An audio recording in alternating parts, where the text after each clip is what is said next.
O alam nyo ba, nung bata ako, hindi ako isinasama palagi ng parents ko sa mall. Wala pa mall nun dito sa Lucena, so kailangan sasadya kami sa Maynila. And hindi ako madalas sinasama ng parents ko kasi I have this thing about if may nagustuhan ako. Ibig sabihin, matagal ko na siyang tinitingnan at matagal ko na siyang gusto. So when I get the opportunity to buy it, gusto ko bibilhin ko na. Like hindi ko na siya pinalalampas. So as I grew older, tapos ako na yung bumibili ng gusto ko. Ganun pa rin ako. Halimbawa, eto magandang example to. So we just purchased a new vehicle. Kumuha kami ng plaka ni Shrek. Na-release siya about 2 weeks ago. And then at the same time, I had the opportunity to do like a private viewing dito sa bagong, i-release pa lang nung time na yun, June pa to. July 1st ni-launch yung X-Force ng Mitsubishi. Girl, gusto ko siya. So talagang gusto ko siya. Gusto ko si X-Force. Yung dilaw.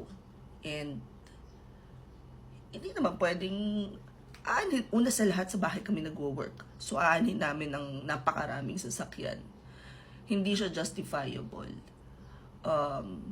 Pangalawa, yung so binili namin yung katabing lote para gawing parking kasi nga hindi nakasya dito sa bahay namin yung parking. So yung parking is only good for yung kay Fiona, which is yung car namin for 13 years now. Yung kay Shrek, which is yung Montero. And then si Pukesa is yung aming, yung motor ko. And then si Speedy is motor ni Papski. So yun lang talaga, good for that, ano lang talaga. And then gusto sana namin ng kubo, na tambayan. So hindi talaga justifiable yung pagbili ng X-Force. Pero hanggang ngayon, masama yung loob ko. This is exactly why hindi rin ako sinasama ng parents ko sa Manila nung bata ako kapag magmamall. Kasi pag may nagustuhan ako at hindi ko nakuha, sumasama yung loob ko. Umiiyak ako, ganyan. Talagang may ganun akong attitude. Ang pangit ng ganung attitude, guys. Ang pangit din sa pakiramdam ng tao. Pero I have learned to parang embrace na lang the fact na kailangan pag-isipan ko ang mga bagay-bagay. Ang haba ng explanation ko sa napakasimpleng tanong dito ni Gabriel na why not Apple all-in-one desktop, hindi ko siya ma-justify.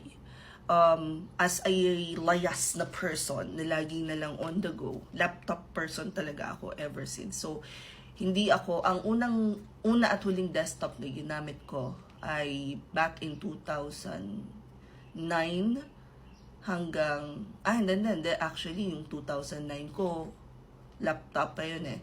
So, I think around 2012 to 2013, parang 1 year lang ang desktop ko nun. Back to laptop na ako. Laptop lifestyle talaga yung trip ko.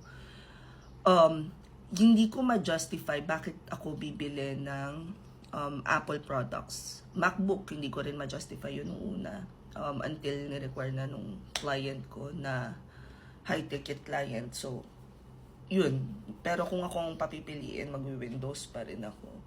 If you are an Apple user and talagang ma-justify mo yung pagbili ng mga Apple products sa price niya, go for it.